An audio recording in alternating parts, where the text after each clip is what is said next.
आज से लगभग 4 लाख साल पहले आइस एज का टाइम चल रहा था। पूरा यूरोप बर्फ से ढक चुका था। उधर दूर दूर कड़कड़ाती ठंड में नियंदरथाल का एक ग्रुप भूख के कारण शिकार की तलाश में इधर उधर भटक रहा था। टेम्परेचर माइनस में था। नियंदरथाल जिनका जन्म यूरोप और पश्चिमी एशिया में हुआ था, वो ठिंगने, गठीले और बेहद मजबूत थे। इनका बॉडी हीट को बेहतर ढंग से बनाए रखने के लिए बना था। आदमियों की एवरेज हाइट लगभग 164 सेंटीमीटर थी और औरतों की 155 सेंटीमीटर के आसपास थी। खाने की तलाश में वो लोग आगे बढ़े जा रहे थे। तभी दूर उनको एक रेंडियर का ग्रुप दिखाई दिया। ग्रुप के मेन शिकारी ने हाथ से इशारा किया और अपने साथियों को आवाज ना करने को कहा और चुपके से धीरे धीरे नजदीक जाकर एक जगह पर बैठ गए जहां से वो लोग घात लगा सकते थे। वो जानते थे कि रेंडियर फुर्तीले होते हैं, इसीलिए उन्हें सीधे और नजदीक से हमला करना होगा। जैसे ही नियंदरथाल रेंडियर के नजदीक पहुंचे, वैसे ही एक ने दहाड़ लगाते हुए सबसे बड़े रेंडियर पर छलांग लगा दी। अगले ही पल बाकी के साथी भी उस रेंडियर पर टूट पड़े और पलक झपकते ही शिकार को पकड़ लिया। अब उनके 2-3 दिन के खाने का इंतजाम हो चुका था। शिकार को उठाकर वो लोग अपनी गुफा में ले गए जहां उनके साथी उनका वेट कर रहे थे। जब ये ग्रुप गुफा में रेंडियर को लेकर पहुंचा तो गुफा में वेट कर रहे उनके साथी ये शिकार देखकर बहुत खुश हो गए। बाद में सब लोगों ने मिलकर इसे खाया। मौसम बाहर बहुत ही ज्यादा ठंडा हो चुका था। बाहर से कातिल ठंडी हवा गुफा के अंदर आ रही थी। बाहर बहुत तेज बर्फबारी शुरू हो चुकी थी। सब लोग ठंड में ठिठुरते हुए सो गए। कुछ घंटों के बाद एक बुजुर्ग नियंदरथाल की आंख खुल गई क्योंकि सांस लेने में दिक्कत हो रही थी। उसने पूरे ग्रुप को जोर से आवाज देकर उठाया और बताया कि बर्फ के कारण गुफा का ओपनिंग पूरी तरह से बंद हो चुका है। अब उसे जल्दी नहीं खोला गया तो सब लोग दम घुटने के कारण मारे जाने वाले थे। सब लोगों ने मिलकर अपने हाथों से बर्फ को हटाने की कोशिश की। वो जानते थे कि टाइम खत्म हो रहा है। हर सांस सीने पर एक भारी बोझ बन रही थी। ग्रुप ने अपनी पूरी ताकत लगा दी। अपने हाथों से बर्फ की मोटी परत को पागलों की तरह खोदना शुरू कर दिया। बर्फ टस से मस नहीं हो रही थी। बच्चों की कमजोर सांसें सुनाई दे रही थी।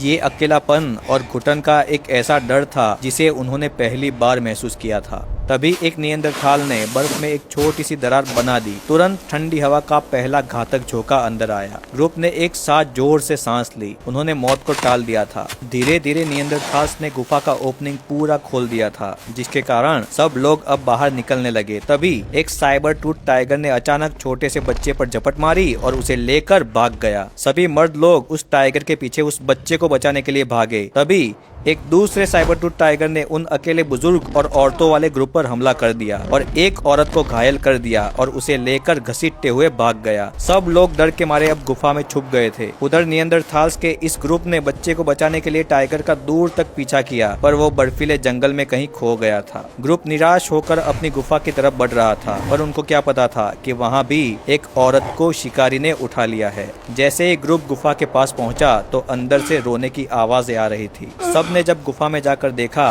तो जो मेन लीडर था उसकी औरत को ही एक टाइगर उठा ले गया था। ऐसा लग रहा था जैसे मातम छा गया हो। कल ही उन्होंने किसी का शिकार करके खाया था और आज उसी की पत्नी और उसके बेटे का शिकार किसी और शिकारी ने कर लिया था। यही सर्वाइवल का नियम है। 2 दिन तक सब लोग गुफा में ही रहे और रेंडियर का शिकार किया था उसे ही खाया और गुजारा किया। 2 दिन बाद जब एक नियंदरथाल ने धीरे से गुफा का ओपनिंग जो बर्फ से ढक चुका था उसमें छोटा सा छेद करके देखा तो साइबर टूथ टाइगर वहीं बैठा था, जैसे उनका ही वेट कर रहा हो। उसने अपने साथियों को बताया कि टाइगर को इस जगह का पता चल गया है। ऊपर से बर्फबारी के कारण अब यहाँ रहना और भी मुश्किल हो जाएगा और शिकार भी नहीं मिलेंगे, इसीलिए जल्द ही उन्हें ये जगह खाली करनी पड़ेगी। अगर ये जगह जल्दी नहीं छोड़ी गई तो ये लोग भूख से मारे जाएंगे या फिर बर्फ की वजह से गुफा बंद होने से मारे जाएंगे। बाहर टाइगर उनका वेट कर रहा था। इधर नियंदरथाल ने पत्थर और डंडे साथ में ले लिए। औरतों और बच्चों को बीच में रखकर अलग ही ठिकाने की खोज में गुफा से बाहर निकले। जैसे ही ग्रुप बाहर निकला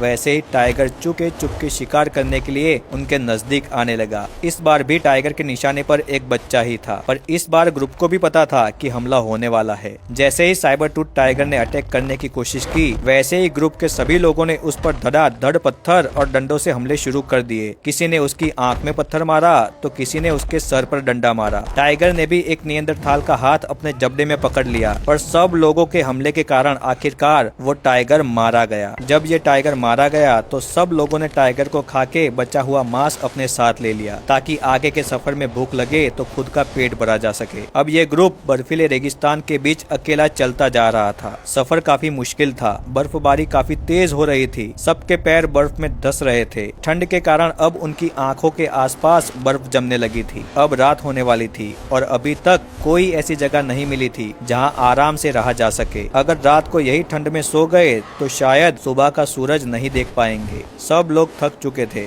इसीलिए यही रात गुजारने का एक खतरनाक फैसला लिया। सब लोग पेड़ के नीचे एक दूसरे से चिपक कर सो गए। रात के टाइम बहुत बर्फबारी हुई, लेकिन पेड़ के नीचे होने की वजह से उन पे डायरेक्ट बर्फ नहीं गिरी। सुबह हुई तो देखा ग्रुप के दो बुजुर्ग ठंडी को सह नहीं पाए और ठंड के कारण मारे गए। इनके पास मातम मनाने का टाइम भी नहीं था, इसीलिए ग्रुप ने इन्हें यही छोड़ने का फैसला किया और चलते चलते आगे निकल पड़ा। दूर उन्हें एक बहुत बड़ा मेमत दिखा। खाना तो खत्म हो चुका था और इतने बड़े मेमत का शिकार करना मतलब मौत को दावत देने जैसा था। भूख की वजह से इस ग्रुप ने मेमत का शिकार करने का फैसला लिया। चुपके सब लोग मेमत के करीब आए और सब ने पत्थर और डंडे उठा लिए। सब ने मेमत को घेर लिया और पत्थरों और डंडों से हमला शुरू कर दिया, पर मेमत ने एक को अपने पैर से कुचल दिया। सब लोग बिना रुके मेमत के मुंह और उसके पेट पर हमले करते रहे, लेकिन मेमत की चमड़ी इतनी मोटी थी कि उनके हमले इस पर ज्यादा असर नहीं कर सके। बहुत देर तक लड़ाई चली, पर ऐसे पत्थरों और डंडों से मेमत को हराना नामुमकिन था। तभी मेमत ने एक और नियंदरथाल को अपने पैर में कुचल दिया और वहाँ से भाग गया। भूख के कारण सब लोग थके हुए थे, ऊपर से इतनी बड़ी लड़ाई लड़ने के बाद भी उनको खाना नसीब नहीं हुआ और ऊपर से बहुत सारी एनर्जी वेस्ट हो गई। साथ में उन्होंने अपने दो साथियों को भी खो दिया था। ग्रुप ने अपने दो साथियों को उसी बर्फ में छोड़ दिया और आगे बढ़े। वापस बर्फबारी शुरू हो चुकी थी, लेकिन ग्रुप हिम्मत करके आगे बढ़ता रहा। सब लोग भूख प्यास से तड़प रहे थे, पर जिंदा रहने के लिए आगे बढ़ते रहना जरूरी था। एक नियंदरथाल ने दूर एक हिरण को देखा जो इस कातिल ठंड में जम चुका था। उसने अपने साथियों को ये दिखाया। सब ने देखा तो हिरण पूरा जम चुका था और उसके आसपास पूरी तरह से बर्फ जम चुकी थी। सब लोगों ने फटाफट पत्थरों से बर्फ को तोड़ा और उस जमे हुए हिरण को बाहर निकालकर एक पेड़ के नीचे ले गए। इन लोगों ने 2 दिन से कुछ नहीं खाया था, इसीलिए ये तो उनके लिए कोई पार्टी से कम नहीं था। सब ने पेट भरकर खाना खा लिया और बचे हुए मांस को अपने साथ ले लिया और आगे बढ़ते रहे। ऐसे ही 3-4 दिन तक चलते चलते वो एक जगह पहुँचे जहाँ बर्फबारी कम हो रही थी। अचानक पेड़ के पीछे से उनके आसपास उनके जैसे ही नियंदरथाल आके खड़े हो गए। शायद वो इलाका उनका था। दोनों ग्रुप के बीच बातचीत हुई और ये लोग इन्हें लेकर अपने गुफा में ले गए और उन्हें खाना दिया। सब लोग अब साथ में रहने लगे थे और साथ में शिकार ढूंढने लगे। रोज का एक ही काम था, जानवरों का पीछा करना, शिकार करके खाना खाना, जड़ें खोदना और कुछ भी करके ऐसा ढूंढना जिससे पेट भर सके। हाथों में बस टूटे फूटे पत्थर थे और दिमाग धीरे धीरे तेज हो रहा था। वो लोग पत्थरों को एक दूसरे से मारते और एक दिन उन्होंने देखा कि एक कोने से पत्थर की धार निकलती है और पत्थर नुकीला हो जाता है। उस दिन पहला औजार बना था, छोटा पर खतरनाक। अब वो मांस को काट सकते थे, हड्डियां तोड़ सकते थे और खाल को छील सकते थे। यहीं से उनके सोचने का दौर शुरू हुआ। हजारों साल बीतते गए और नियंदरथाल का दिमाग धीरे धीरे डेवलप होने लगा था। लगभग 3.5 लाख साल पहले ठंड और अंधेरे ने उनके धैर्य की सीमा तोड़ दी थी। कई बार जंगलों में बिजली गिरने के कारण आग लग जाती थी और पेड़ों को जलते देखकर वो दूर से घबरा जाते और छिप जाते। पर एक दिन बिजली पास के पेड़ पर गिरी और आग की लपटें उठी। नजदीक जाने से गर्मी लगने लगती थी। एक नियंदरथाल धीरे धीरे उसके पास गया। उसने इस ठंड में गर्मी महसूस की। उसने अपना हाथ उस आग को पकड़ने के लिए आगे बढ़ाया, लेकिन हाथ जलने लगा। फिर भी उसने कुछ भी करके जलती हुई लकड़ी को उठाया और अपने साथ अपनी गुफा में ले गया। सब लोगों ने अब धीरे धीरे लकड़ियां इकट्ठा कर ली और इस आग में लकड़ी को डालते रहे। उस दिन इंसान ने पहली बार नेचर की शक्ति को बचा कर रखा। कई दिनों तक उस आग को बुझने नहीं दिया गया, क्योंकि उसमें लकड़ियां डालते रहते और राख को हिलाते रहते थे। एक बार उन्होंने ये भी देखा कि औजार बनाते वक्त जब पत्थरों को टकराते हैं तो एक वैसी ही चिंगारी निकलती है जैसी ये आग है। फिर उन्होंने सोचा कि शायद इससे आग जलाई जा सकती है। उन्होंने 2 पत्थर को टकराया और चिंगारी निकली, पर बड़ी आग नहीं जली। फिर उन्होंने सोचा कि आग को लगातार जलाने के लिए लकड़ियां चाहिए। एक नियंदरथाल ने देखा था कि सूखी घास जल्दी जल जाती है, इसीलिए वो सूखी घास ले आया। जैसे ही दो पत्थरों को रगड़ने से चिंगारी निकली तो सूखे घास के ढेर ने आग पकड़ ली। गुफा में रोशनी फैली और वही दिन था जब नियंदरथाल के अंधेरे युग का अंत हुआ। अब वो सिर्फ जीव नहीं रहे, वो सोचने वाले इंसान बन चुके थे। उन्होंने आग पर कंट्रोल करना सीख लिया था। ये लोगों ने लकड़ी के डंडों पर नुकीले पत्थरों को बांधा और भाले बनाए। एक बार झुंड बनाकर मेमोथ को घेर लिया और आग से उसे डरा डरा कर कोने में ले गए और उसके पैरों पर नुकीले पत्थरों से हमला कर कर उसे गिरा दिया। इतने बड़े मेमोथ को वो लोग घसीट कर गुफा में ले गए और सब लोगों ने इसे खाया। बच्चे हड्डियों से खेलते और बड़े लोग आग के पास बैठकर खाल को चीर कर बर्फ से बचने के लिए कपड़े बनाते। अब उनके पास खाना, रहने के लिए गुफा और शिकार के लिए स्ट्रेटेजी डेवलप हो चुकी थी। सालों साल ऐसे ही बीतते रहे और करीब 2 लाख साल पहले नियंदरथाल ने अपनी गुफा के जीवन को अरेंज करना शुरू कर दिया। अब वो लोग मिट्टी को लेवल करते, पत्थर और लकड़ी से बैठने की जगह बनाते। गुफा के बीचों बीच आग हमेशा जलती रहती। एक दिन कच्चा मांस खाते खाते मांस आग में गिर गया। थोड़ी देर बाद लकड़ी के टुकड़े से मांस को बाहर निकाला गया। अब उस मांस को जैसे ही खाया तो मांस एकदम टेस्टी लगने लगा था। उसने सबको बताया कि पेट भी हैवी नहीं लगता क्योंकि पका हुआ मांस आसानी से पच जाता है। यानी अब वो अपने शरीर और खाने के बीच के संबंधों को समझने लगे थे। धीरे धीरे सब लोग अब मांस को पका कर खाने लगे थे। उनका यही काम था, सुबह शिकार, दिन में औजार बनाना और रात को आग के पास बैठकर परिवार के साथ बातें करना। धीरे धीरे उनमें इमोशन और आर्ट डेवलप होने लगी थी। उन्होंने गेरू जैसी मिट्टी से शरीर पर रंग लगाना शुरू कर दिया, शायद किसी पहचान या रस्म के लिए। उन्होंने अपने मरे हुए साथियों को दफनाना शुरू कर दिया था। मिट्टी में शरीर के साथ खाना, औजार या पत्थर रखते, मानो उन्हें किसी दूसरी दुनिया की यात्रा पर भेज रहे हो। इससे पता चलता है कि उन्होंने मृत्यु और आत्मा को समझना शुरू कर दिया था। नई पीढ़ी और भी समझदार बनती गई और हजारों साल बीतते गए।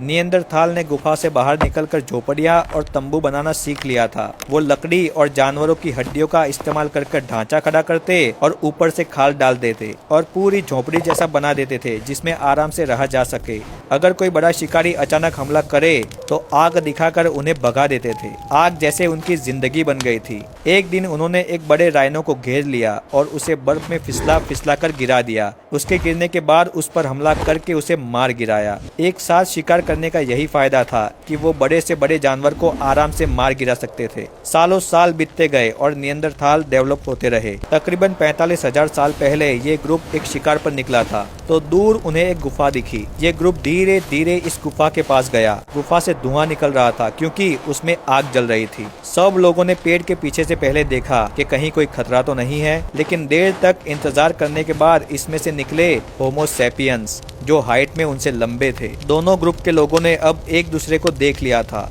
ये थी दुनिया की सबसे पहली 2 मानव प्रजातियों की मीटिंग। अब कहानी शुरू होती है अफ्रीका से। आज से करीब 45,000 साल पहले जब अफ्रीका की नदियां सूखने लगी तब इंसान को पहली बार एहसास हुआ अब जिंदगी के लिए लड़ना पड़ेगा। और ये लड़ाई शुरू हुई एक सफर से जो मौत से भी ज्यादा खतरनाक था। यही वो ऐतिहासिक पल था जब इंसान ने पहली बार अफ्रीका की सीमाएं पार की और धरती पर अपनी कहानी लिखना शुरू कर दी। 30 से 35 लोगों का ग्रुप एक नई जमीन की खोज में चलते चलते निकल पड़ा। रात को जब वो सफर पर थे तब दूर रेगिस्तान में किसी जानवर की लाल आंखें चमक रही थी। एक बोला, वो शेर है। सबने पत्थर और मशाले उठाई। अचानक एक अरेबियन लेपर्ड झाड़ियों के पीछे से निकला। 2-3 लोगों ने तो भाले चलाना शुरू कर दिए, पर वो छलांग लगाकर एक आदमी के ऊपर गिर पड़ा और उस आदमी को घायल कर दिया। उस दरमियान इंसानों ने उस पर हमला करना जारी रखा और आखिर में उन्होंने उसे मार गिराया। मगर वो रात हर किसी के दिल में दर्ज हो गई। उन्हें समझ में आ गया था कि नई जमीन की खोज अब जिंदगी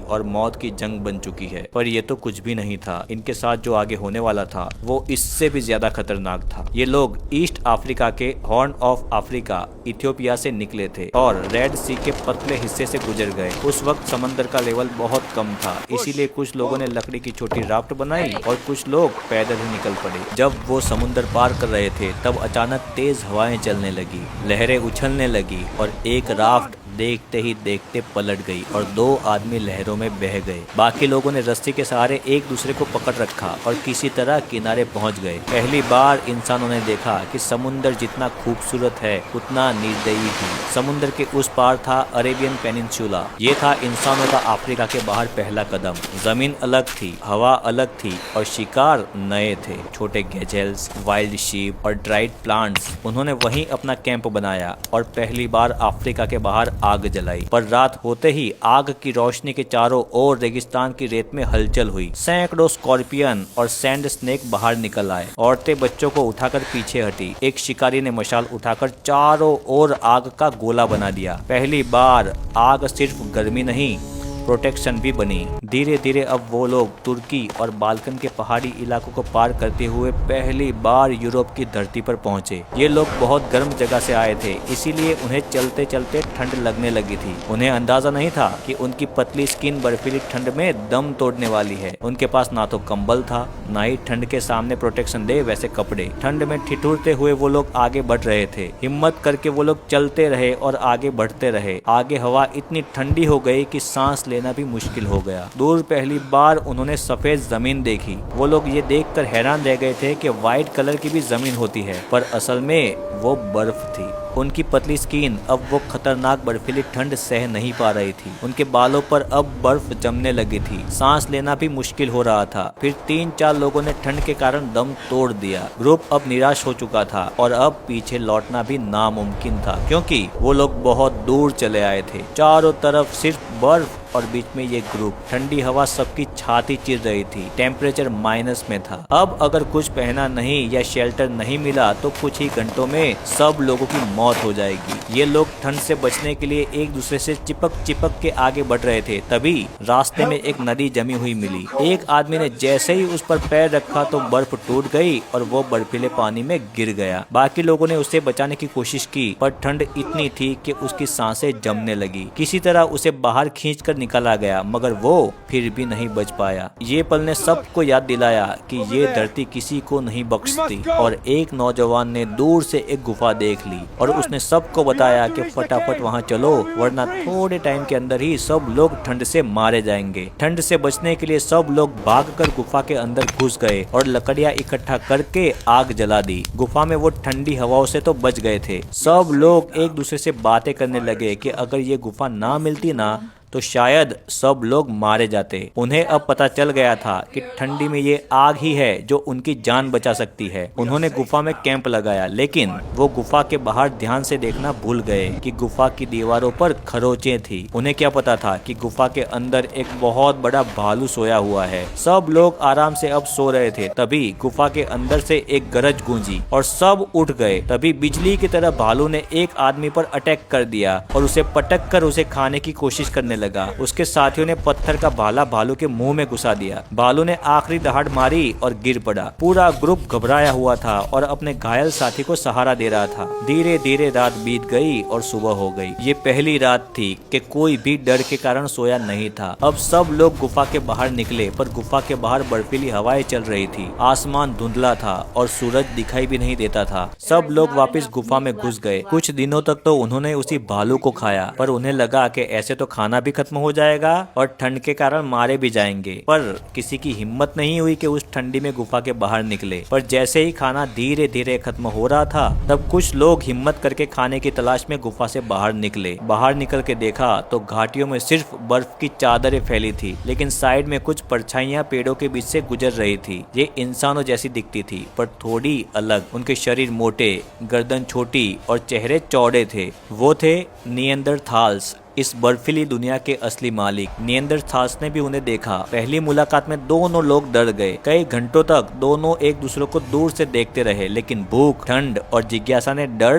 तोड़ दिया। एक निएंडरथाल्स आगे आया और अपने हाथ में पकड़ा भुना मांस होमो सैपियंस की तरफ आगे बढ़ाया। इधर होमो सैपियंस ने धीरे से अपने थैले से सूखे बेर निकाले और निएंडरथाल्स को दिए, और इस तरह इतिहास की पहली मानव मुलाकात हुई। रात में दोनों ग्रुप गुफा में आग के पास बैठे थे और अचानक दूर जंगल से डायर वल्फ की आवाज सुनाई दी। निएंडरथाल्स नौजवान ने आग में लकड़ी डाली और सेपियंस ने भाले को आग में गर्म किया। भेड़ियों की आंखें आग की रोशनी की तरह चमकने लगी और भेड़ियों ने उन पर हमला कर दिया। कुछ लोग घायल हुए पर उन्होंने भेड़ियों को मार भगाया। अब दोनों मानव प्रजातियां एक दूसरे की अच्छी दोस्त बन रही थी। धीरे धीरे लैंग्वेज की जरूरत खत्म होने लगी क्योंकि हाथों और इशारों से वो एक दूसरे को समझने लगे थे। निएंडरथाल्स ने दिखाया कि कैसे जानवर की हड्डी से सुई बनाकर मोटी खाल को सिया जाता है और इस बर्फीली कंडीशन में सरवाइव किया जाता है। और फिर उन्होंने इस खाल से कपड़े बनाकर होमो सेपियंस को दिए ताकि वो इस कातिल ठंडे एटमॉस्फेयर में सरवाइव कर सके। होमो सेपियंस ने भी दिखाया कि कैसे पत्थर को तेज धार में तोड़कर हथियार बनाए जाते हैं। आग के पास बैठकर दोनों ग्रुप एक दूसरे की दुनिया देखते रहते। अगली सुबह जब सब लोग गुफा से बाहर निकले तो दूर बर्फ के बीच एक वुली राइनो चल रहा था। लोगों ने सोचा कि इसे मारकर हफ्तों तक खाना मिल जाएगा। 3 शिकारी आगे बढ़े, लेकिन जैसे ही हवा बदली राइनो ने उन्हें सूंघ लिया। उसने पैर पटकते हुए उन पर ही हमला कर दिया। उसकी दौड़ से बर्फ उछल पड़ी। एक शिकारी तो उसके नीचे दब गया। बाकी 2 ने भाले उसके गर्दन में घुसा दिए और वो गरजता हुआ वहाँ पर गिर पड़ा। अब इसे उठाकर वो लोग गुफा में ले गए और सोचा कि इससे कई दिन तक पेट भर जाएगा। पर उनको क्या पता था कि उसका खून दूर से एक शिकारी ने सूंघ लिया है और वो इनकी गुफा की तरफ खींचा चला आ रहा है। सब ने खाना खाया और एक दूसरे से बातें करते करते धीरे धीरे सब लोग सो गए। तभी बाहर से एक दहाड़ गूंजी। वो था वुली लायन। वो खून सूंघता हुआ गुफा के ओपनिंग तक आ पहुंचा था। निएंडरथाल्स ने तुरंत आग की मशाल उठाई, लेकिन शेर ने हमला कर दिया। उसके पंजे ने एक आदमी की छाती को फाड़ दिया और वहीं उसे मार गिराया। इंसानों ने जलता हुआ भाला फेंका और आग की नोक शेर की आंख में घुसा दी, जिससे वो शेर भाग गया। होमो सेपियंस और निएंडरथाल साथ में सरवाइव करने लगे थे। होमो सेपियंस को अब इस धरती का डर नहीं था क्योंकि निएंडरथाल्स इस धरती को अच्छे से जानते थे और वो उनके साथ थे और उन्हें कब कहां क्या करना है ये धीरे धीरे पता लगने लगा था। दूर बर्फीले मैदान में एक बड़ा वुली मेमोथ दिखा जिसके दांत तलवारों जैसे मुड़े हुए थे। शिकारी ग्रुप ने उसे घेरा और आग की लपटों से उसे एक तरफ भगाना शुरू कर दिया। मेमोथ चीखा और भागा। उन्होंने उसे ढलान की तरफ भगाया जिसके कारण वो फिसलने लगा और पूरी बर्फ टूट पड़ी और वो भी गिर गया। मेमोथ जैसे ही गिरा सब लोगों ने भालों से उस पर हमला करके उसे मार गिराया। धीरे धीरे सब लोग उसे खींच खींच कर गुफा की तरफ ले जा रहे थे कि तभी अचानक झाड़ियों के पीछे से एक सैबर टूथ टाइगर निकला। 2 फीट लंबे दांत वाला, मानो जैसे सबसे बड़ा शिकारी वही है। उनके सामने वो आ गया। उसने तुरंत एक आदमी को झपट्टा मार कर गिरा दिया और उसकी गर्दन पकड़ ली। बाकी लोगों ने उसे बचाने के लिए उस पर भालों से हमले किए और उस पर आग फेंकी। आग के कारण वो भाग गया, पर जिस पर उसने हमला किया था वो नौजवान मारा जा चुका था। उसे बाद में वही बर्फ में दफना दिया गया